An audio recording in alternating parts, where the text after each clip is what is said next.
माफी मांग, जुबान नहीं आ रही। सॉरी कर, अना कह अना सॉरी। सॉरी है ना, सॉरी है ना। ये मामला क्या था, इस हवाले से डॉक्टर खतीजा साहिबा मेरे साथ मौजूद हैं, जो मरकज़ी मुलजिम थे। 14 साल कुछ माह की सज़ा हुई और 7 हर्जाने की रकम भी और जुर्माना भी हुआ। फिल्म करके उसको वायरल किया और हमारी जो सर्टेन अथॉरिटीज़, कंसिडरेबल अथॉरिटीज़ थी, पुलिस और FIR, उन्होंने स्विफ्टली एक्शन दिया उनके अगेंस्ट और सबको अरेस्ट कर लिया। लेकिन अल्लाह का शुक्र है कि उसमें भी अल्लाह ताला ने बहुत बड़ी जो ऑनरेबल जजेस हैं उनके थ्रू एक जजमेंट दी और उन्होंने एक जजमेंट फॉर्म की जिसकी वजह से जो है वो आज ये केस का स्विफ्ट डिसीजन हुआ।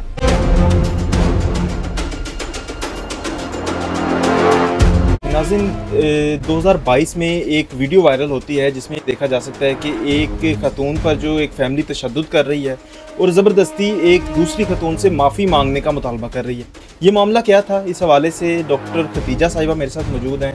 ये केस जो है तकरीबन 4 साल चला और बिलाखिर आज फैसलाबाद की खतीजा को इंसाफ मिल गया।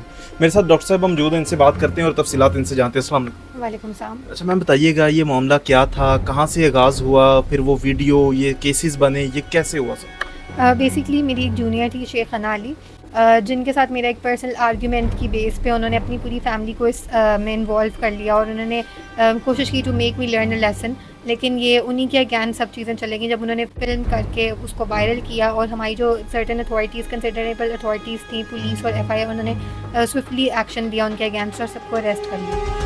अच्छा, मुझे ये बताइएगा कि क्या 2 मुकदमा थे, उनमें से आज एक मुकदमे का फ़ैसला आ गया है। तकरीबन शेख दानिश जो मरकज़ी मुलजिम थे, 14 साल कुछ माह की सज़ा हुई और 7 हर्जाने की रकम भी और जुर्माना भी हुआ। क्या इस फैसले से मुतमिन?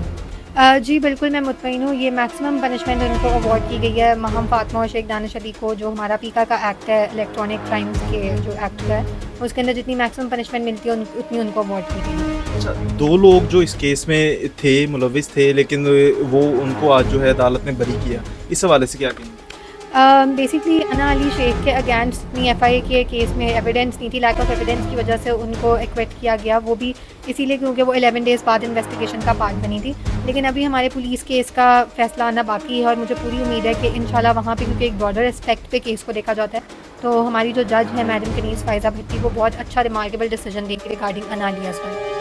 अच्छा, आपके अगेंस्ट एक बिज़नेस फैमिली थी और फिर उनके असलो रसूख भी ऐसे ही थे। ये बताइएगा कि कितना मुश्किल था ये 4 साल का तवील सफ़र और फिर अदालतों के चक्कर, उसके साथ साथ अपनी स्टडी, फिर जो प्रैक्टिस है वो भी जारी है? बहुत मुश्किल था क्योंकि एक बिज़नेस फैमिली थी और उसके साथ साथ उनके लिए सबसे आसान बात होती है किसी भी खातून के कैरेक्टर को असैसिनेट करना या उसको एक्यूज़ करना कि she is doing it all for the sake of money.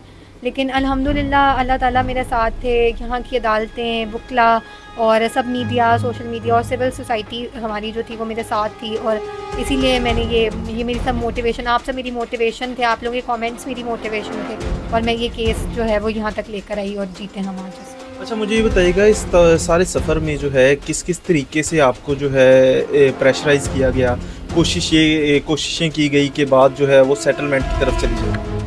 सबसे पहले तो मेरी जो यूनिवर्सिटी थी वहाँ से मुझे बहुत प्रेशराइज़ किया गया, मेरी पूरी डिग्री को जेपरडाइज़ करने की कोशिश की गई अगर मैं सेटलमेंट नहीं करती।